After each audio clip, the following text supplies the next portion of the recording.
Thor is one of the most recognizable gods in the world. In modern pop culture, he became famous through Marvel Comics and the cinematic universe, where he appears as a noble hero with the hammer Mjolnir, the son of Odin and the brother of Loki. But if we turn to the ancient sources, the poetic and prose Eddas, Thor's image becomes far more raw, ancient, and primordial. He is not a superhero, but the embodiment of the storm itself: thunder, lightning, and overwhelming force. His name, Thor, comes from the Proto-Germanic thuneraz, meaning thunder. From the same root comes the English word Thursday, Thor's Day.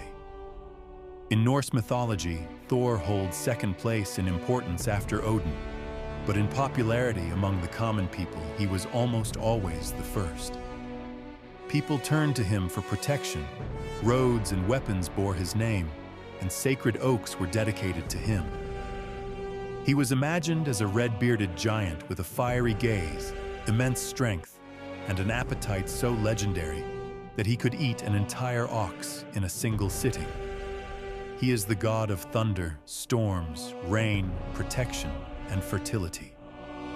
His favorite task is battling the giants, the Jötnar, the eternal enemies of gods and humans, guarding the borders of the cosmic order.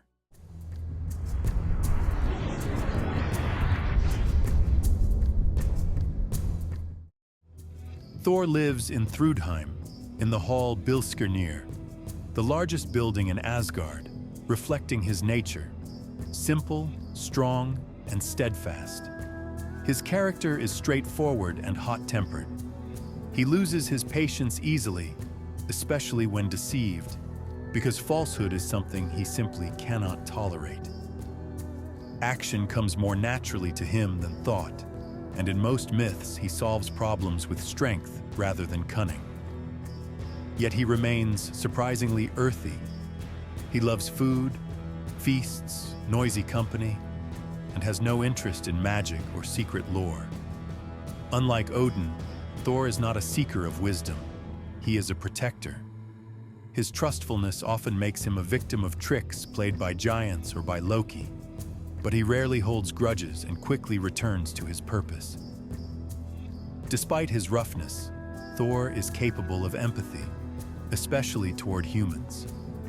He guards Midgard with the same passion as Asgard, and it was this honest devotion that made him beloved. His true power lies not only in Mjolnir, but also in his directness, sincerity, and readiness to stand between the world and chaos. Thor's family itself is a meeting point of two worlds.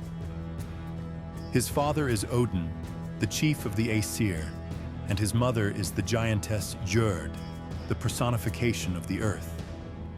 Because of this, Thor is half giant, and this dual nature places him on the boundary between worlds.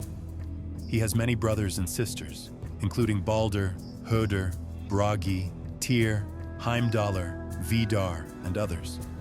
Here it is important to clarify what pop culture has distorted. Thanks to Marvel, many believe Loki is Thor's brother, but in the myths, he is not. Loki is not related to him by blood. He is more of a companion, sometimes a friend, sometimes a source of chaos, bound not by kinship, but by shared stories and the constant interplay of opposing forces. Thor's wife is Sif, the goddess with golden hair, a symbol of fertility and the earth. According to the legend, Loki once cut off her hair, and to redeem himself, he had the dwarves forge her a new, living crown of gold. Thor has several children: Thruder, Modi, and Loridi with Sif, and Magni with the giantess Jarnsaxa. Ullr, Sif's son from an earlier marriage, becomes part of the family and is honored as the god of hunting and skiing. Thor's equipment is not just a set of tools, but manifestations of elemental forces. His main attribute is the hammer Mjolnir, forged by dwarf brothers. It returns when thrown, blesses unions, breaks mountains, and symbolizes protection and fertility.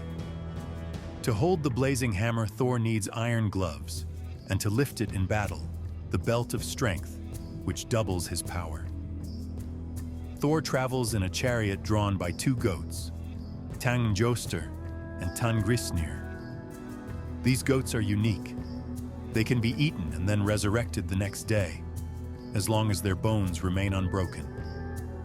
But once the boy Thjalfi broke a bone, and thus became Thor's servant, along with his sister Röskva.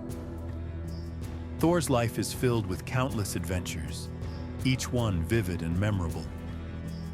In the Thrimskvitha, the giant Thrym steals Mjolnir and demands Freya as his bride. Instead, Thor arrives disguised as the bride, with Loki by his side. Thor devours so much food that it raises suspicion, but the ruse works until the hammer is brought to bless the wedding. Then Thor reveals himself and destroys his enemies. Another story tells of his journey to the giant Geirrodr, where Loki again causes chaos. Thor crosses a violent river, battles Geirrodr's daughters, catches a red-hot iron block with his bare hands, and slays the giant. One of the most dramatic episodes is the fishing scene, where Thor and the giant Hymir try to pull the world serpent from the depths. The moment Thor nearly lifts the colossal monster to the surface is one of the most iconic scenes of Norse mythology. Equally famous is the battle with the stone giant Hrungnir. After the victory, Thor is pinned down by the giant's leg, and only young Magni can lift it, revealing his extraordinary strength. Thor's fate at Ragnarök is one of the most powerful and tragic moments in Norse mythology. The culmination of his life is the battle with the being he had pursued for ages, the world serpent, Jormungandr. These two are linked almost like light and darkness. If Thor represents order and protection, Jormungandr embodies the chaos lurking beneath the ocean. On the day of the gods' doom, when the sea rises and the skies split with thunder, Thor marches into battle, and their clash becomes the center of the catastrophe. They fight so fiercely that the earth itself trembles under them. Thor strikes the serpent with his hammer, tearing the monster apart. But even victory offers no salvation. The serpent's venom is fatal. Thor takes 9 steps back, feeling his strength fading, and collapses dead. This ending underscores Thor's greatness. He does not fall to treachery or weakness. He dies only after accomplishing a feat no one else could. Even his death is an act of protection, a sacrifice for a world that is destined to fall. But the myths do not place a final point. In the new world rising from the sea after Ragnarök, Thor's hammer will be lifted by his sons, Modi and Magni. They will continue his work, and the power of thunder will live on, a thread connecting the broken world of the past and the renewed world of the future.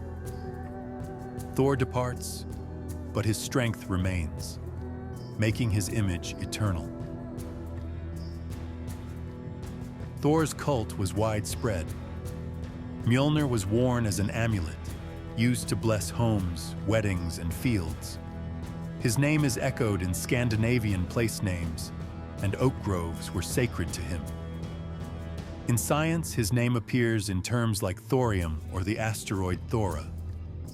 In modern culture, Thor inspires comics, films, books, and video games, from Marvel to God of War and Assassin's Creed. Thor is the embodiment of strength, sincerity, and primal force. He remains one of the most vivid and enduring figures of Norse mythology, a symbol of protection and unyielding power. His image carries through the centuries, changing with culture, yet always retaining its core, a thunder wielder standing guard over the order of the world. To see Thor as the ancients knew him, one only needs to open the Eddas and he appears there in all his original might. If you enjoyed this journey into Norse myth, subscribe for more stories of gods, giants, and ancient legends. The Old North still whispers.